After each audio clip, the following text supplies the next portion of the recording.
In my life, I have always been attracted to two things. One, filming videos. I would always grab the family camera and film these dramatic stories with my little bitty toys. And on the other hand, my parents were always making it a priority for me to learn Black history because they knew that it wasn't going to be a priority in my school's education. So, from a very young age, I developed a sense of voice, creativity, and my message. I'm Taylor Cassidy. I'm a social media content creator, and today I want to share with you why social media virality doesn't have the impact that you might think. So we're gonna go over to my high school years. It was 2020, and a new app just came out called TikTok, and all the cool kids were getting on it, and I'm a cool kid. So I got on it as well, and I thought, this is amazing. This is a time for me to combine the two things that I absolutely love and put them into one. And so that's exactly what I did. Sitting on my bedroom floor on the first day of Black History Month, I created my first Fast Black History video where I talked about a Black figure in 60 seconds or less. And I posted it, and it went viral, y'all. Wow, it went viral. And thousands of people were looking at this video and seeing this message, and I was so excited because the passion that I had for Black history, people were loving it and spreading it as well.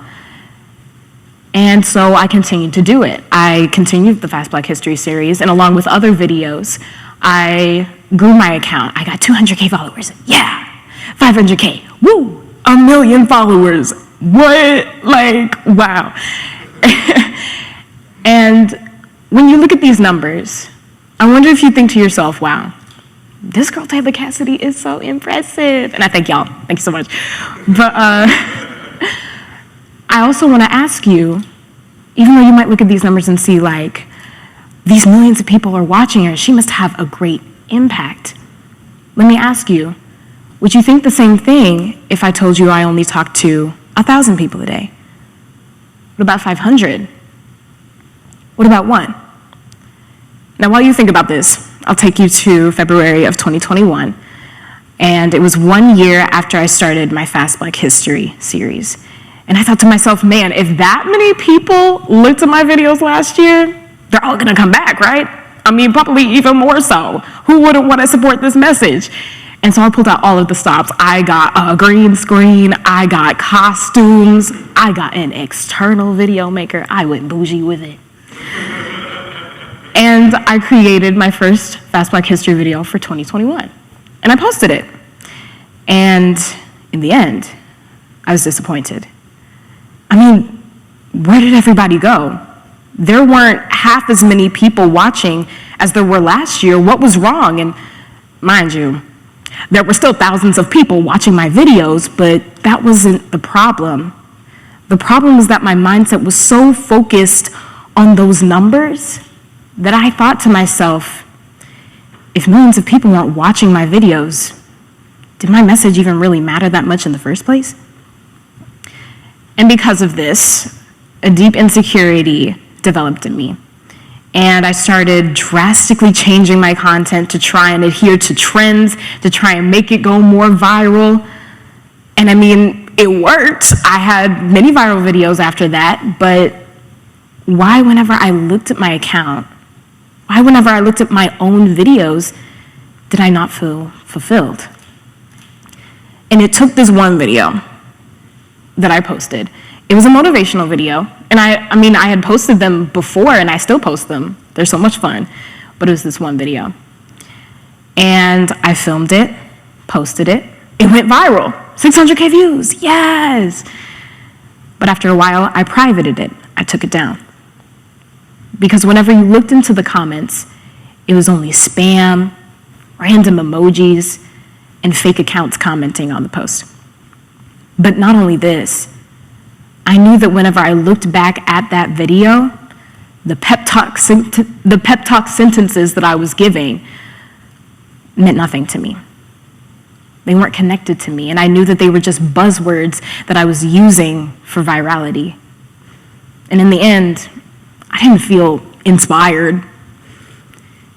I felt sleazy.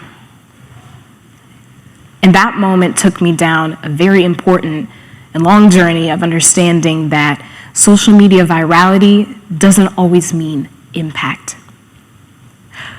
2020, we had a pandemic. All of our social avenues were taken away. The way that we use our voice, the way that we interact was completely changed. And so we all flocked to social media. And in fact, TikTok in particular had an 800% increase in users by August of 2020. That's crazy. That means that it's easier than ever to have millions of people listen to what you have to say with a click of a button. But that notion, that desire for our virality has changed the way we think about the definition of impact. Who's a Gen Zer in here? Raise your hand. Let me see y'all. Hey, I see y'all. We grew up with this notion of fame. We know what instantaneous fame looks like. We know it, and I'll prove it to you. Look at the TV shows that we used to watch. Shake It Up. It's about two girls dancing, but they're famous. iCarly, it's about a group of friends, making funny skits, but they're famous. Hannah Montana, oh, this one is about just a regular girl going to school. But she's famous. And because of this, I bring this up because we've grown up believing that the highest point of achievement, accomplishment, and impact must be achieved through fame, right? But that makes it all the more hard for somebody who doesn't have a big following to believe that their voice and their perspective matter, because we've grown up believing that the bigger the following, the bigger the impact. But those two things don't add up. Or as TikTok users would say, the math ain't mathin'. But what if I told you that you have the power to change the world even if you just impact one person? I'll show you how. Let's get into it. Have a clear message and goal, and then stick by it. Here's an example. This is a journal entry that I wrote at the beginning of my TikTok career, and I basically wrote down what TikTok meant to me, what I wanted to do with it, and what my goal was. And in doing this, I gave myself a mission statement so that if I ever got lost or frustrated or confused, I had something to come back to. And even to this day, I come back to this and I abide by these same themes. Now for you, what that means is this is the part where you cement in yourself that your perspective is needed and that it matters. And even if somebody else is doing the same thing that you're doing or talking about the same message that you want to talk about, you stay steady and share it anyway.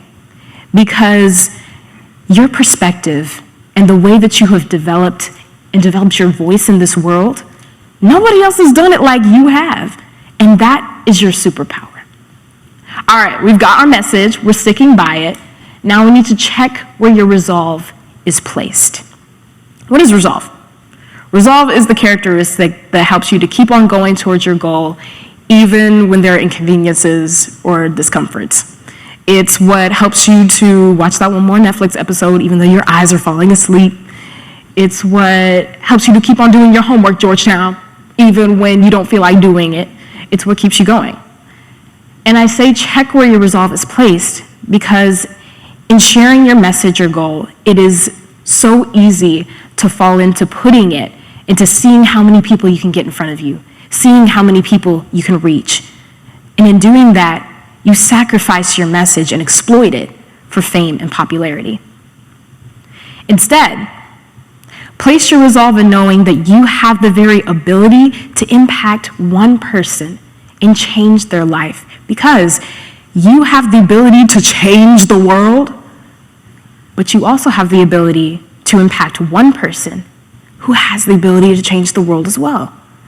And that is still so cool. So, okay, you may be thinking, Taylor, all right, I've got my message. I'm sticking by it. I know where my resolve is placed. So why in the world, whenever I post a video on Instagram, it doesn't even get 10 likes? Why is that?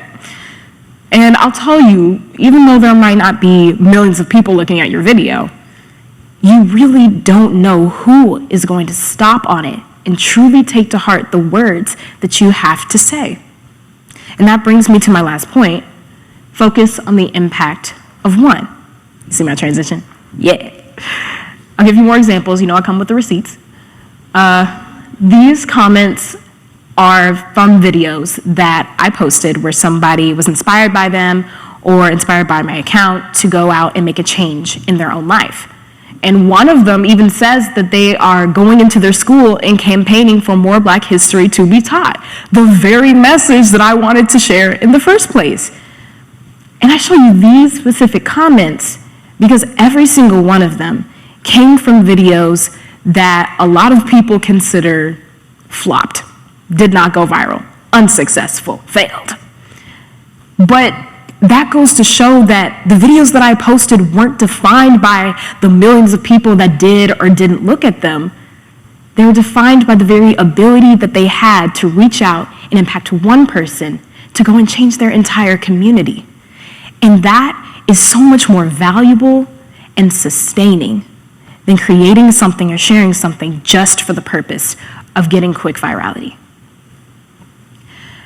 All right.